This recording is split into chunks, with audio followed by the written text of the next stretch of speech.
On February 21, 1853, Congress passed a seemingly minor piece of legislation that most Americans at the time barely noticed, a technical adjustment to the silver content of smaller denomination coins that would set in motion a chain of events leading directly to the complete disappearance of real money from your pocket. And yet if you ask anyone today why American coins no longer contain any precious metal, why a quarter or dime feels like a cheap token rather than actual money, they'll probably say it was to save costs or because silver became too expensive, completely missing the fact that this was the first deliberate step in a century-long plan to separate money from anything of real value.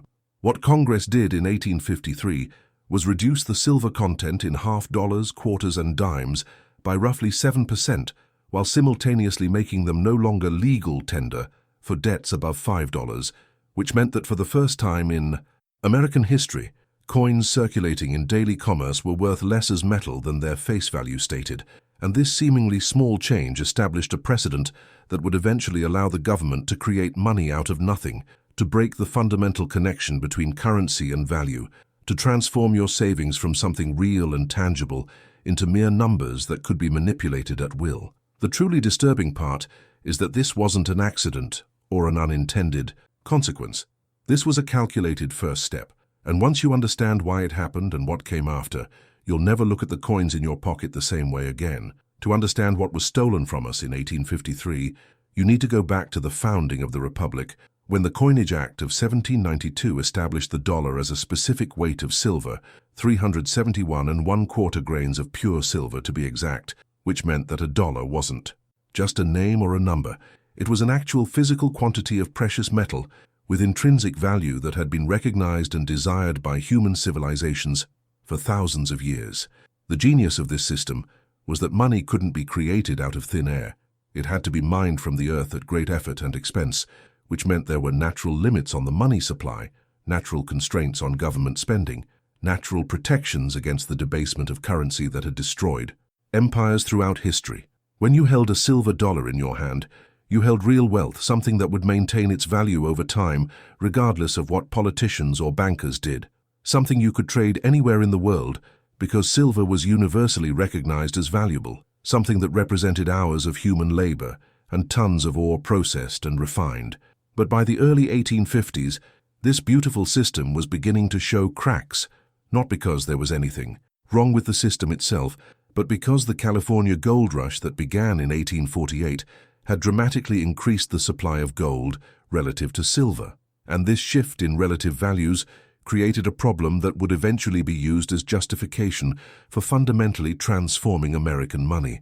Under the bimetallic system that existed at the time, both gold and silver were legal tender, and the government had set a fixed ratio between them. 15 ounces of silver equaled 1 ounce of gold, which worked perfectly fine when that ratio roughly matched the market ratio. But when the gold rush flooded the market with gold, the market value of silver relative to gold began to rise, which meant that silver coins became worth slightly more as metal than as money. This created what economists call Gresham's law, the principle that bad money drives out good money, because when coins are worth more melted down than spent, people naturally hoard them or export them. And this is exactly what started happening in the early 1850s. Silver coins began disappearing from circulation as people either kept them or shipped them overseas where they could get more value. Now here's where the story gets interesting, because the government had a choice in how to respond to this situation. They could have adjusted the gold to silver ratio to match market realities. They could have let the market determine which metal would be more useful as money. They could have done nothing and let the temporary imbalance work itself out. But instead, they chose the path that would give them more power. They chose to debase the silver coins, to reduce their intrinsic value so people wouldn't hoard them. And in doing so, they established the principle that the government could manipulate the metal content of coins to achieve policy objectives rather than maintaining money as an honest measure of value. The Coinage Act of 1853 reduced the silver content of half dollars, quarters, and dimes by 7.7% from the standard that had been established in 1792, and simultaneously made these debased coins legal tender only up to $5, which meant they were no longer the same as the silver dollar, They were now subsidiary tokens whose value depended not on their metal content but on government decree and public acceptance. The immediate effect was exactly what the government wanted. The debased coins stayed in circulation because they were now worth less as metal than as money, which solved the short-term problem of coin shortage. But what very few people understood at the time was that a fundamental line had been crossed, that for the first time in American history, the government had deliberately created coins whose value was based primarily on faith rather than intrinsic worth. And once that precedent was established, there was no logical stopping point, no reason why the silver content couldn't be reduced further or eliminated entirely if future circumstances made that convenient. What would you do if you discovered that something you trusted implicitly, something you believed to be solid and permanent, was actually being hollowed out from within? Would you notice the change before it was too late, or would you accept each small reduction as reasonable and necessary until one day you realized there was nothing left? The supporters of the 1853 Act argued that it was a practical necessity, that without circulating coins, commerce would be crippled, that the alternative was economic chaos. And on the surface, these arguments seemed reasonable enough, but what they carefully avoided mentioning was that this solution benefited some people far more than others. Specifically, it benefited the government and large financial institutions while harming ordinary people who saved money in coins.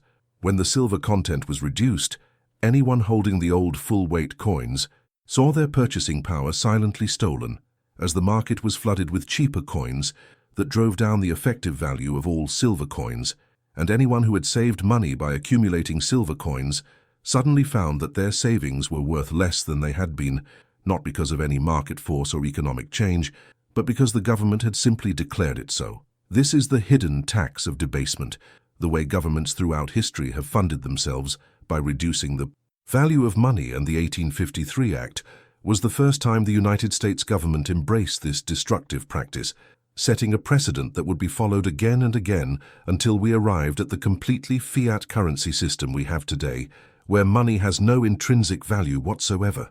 If you're beginning to feel uneasy as you realize that what happened in 1853 was just the beginning of a long process of monetary debasement, if you're starting to see how small changes can compound over time into fundamental transformations that strip away your wealth and freedom, then you're starting to understand why this history matters.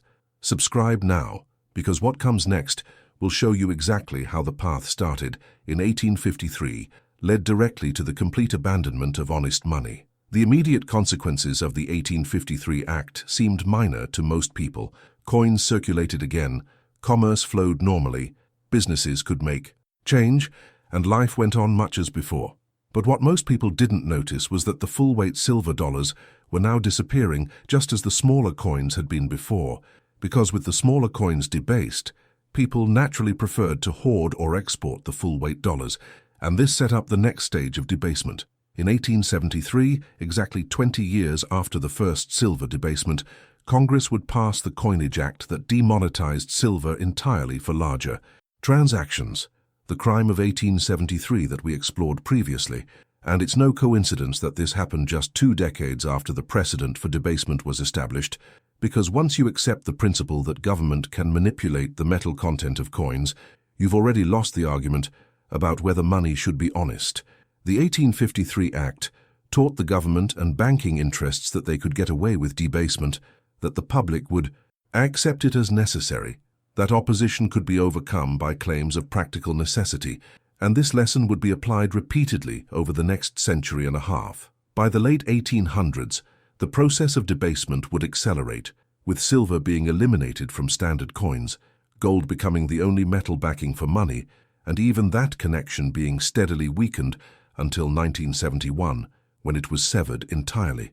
But all of this traces back to 1853, to that first fateful decision to value government convenience over monetary honesty, to choose debasement over integrity, to establish that money's value could be whatever the government declared it to be, rather than being determined by the intrinsic worth of precious metal. The people who made this decision probably thought they were solving a practical problem, probably convinced themselves that a 7% reduction in silver content was a reasonable compromise. Probably. never imagined or perhaps didn't care that they were setting in motion a process that would eventually result in money becoming completely divorced from reality. But that's how destruction always begins, not with dramatic revolutionary change, but with small, reasonable-sounding compromises that establish precedents for future abuse.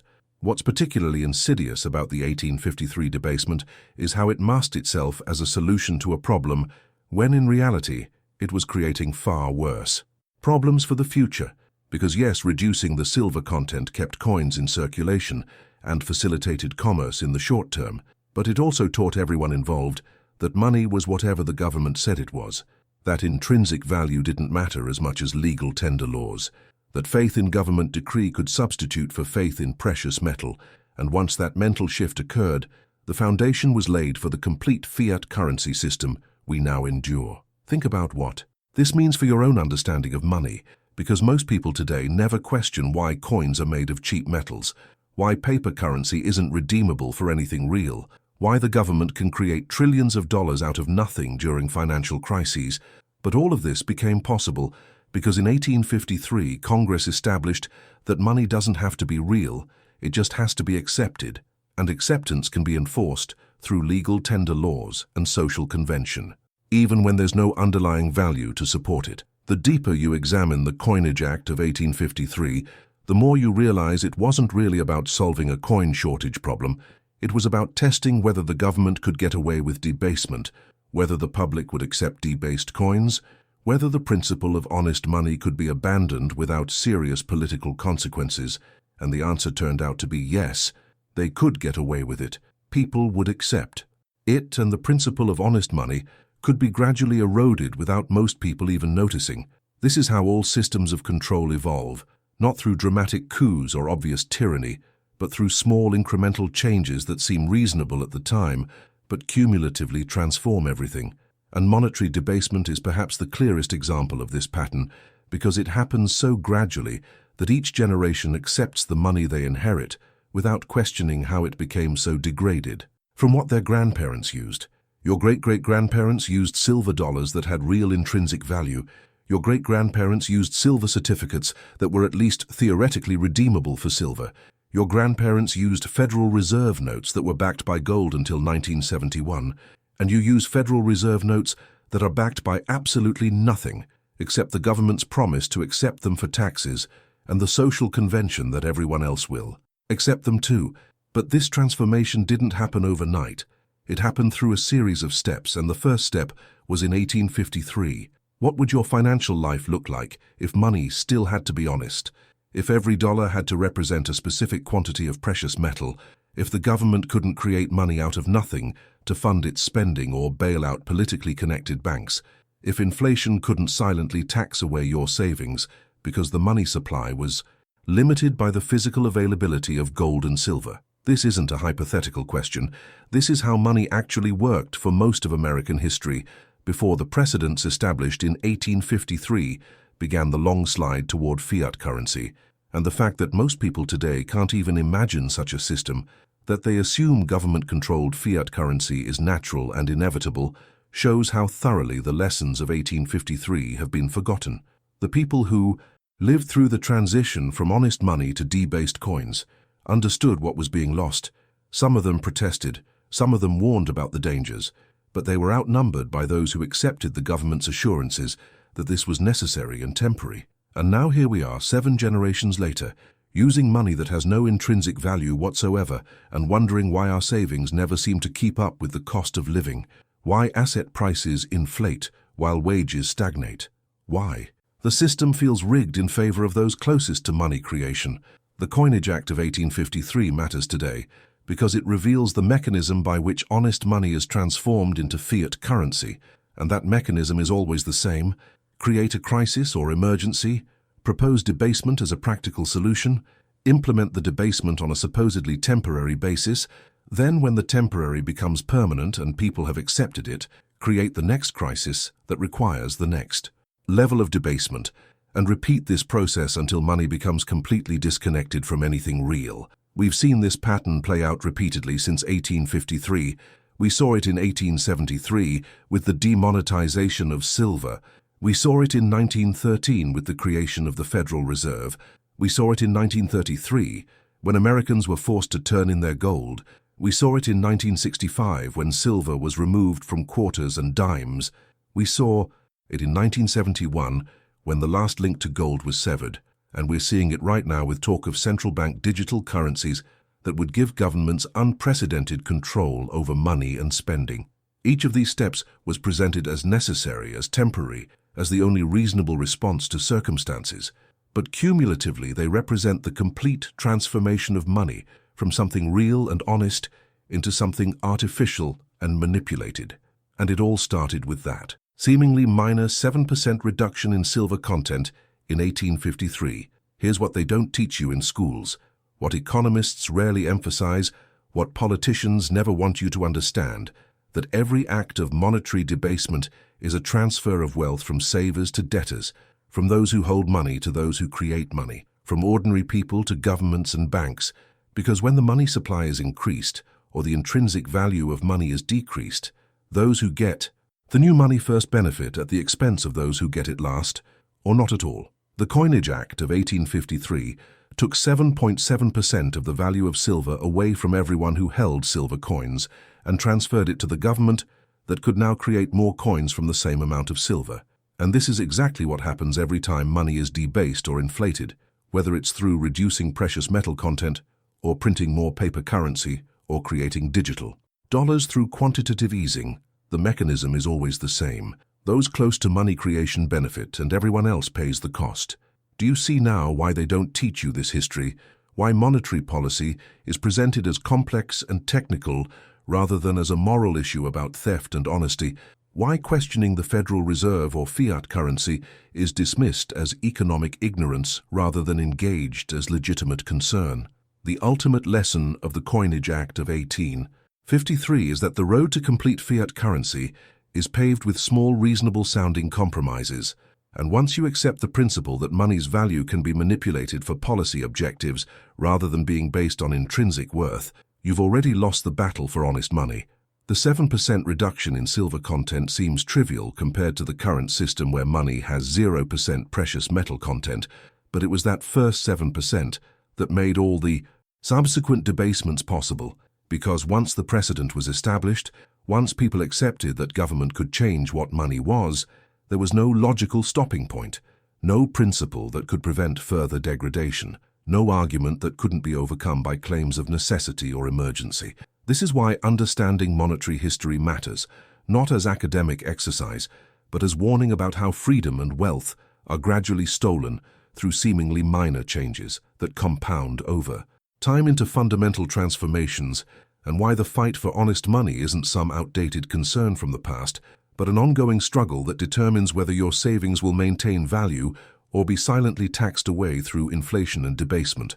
So here we are, 172 years after the Coinage Act of 1853, holding coins that contain no precious metal, using paper currency backed by nothing, watching as talk turns to digital currencies that would eliminate even the physical independence of cash.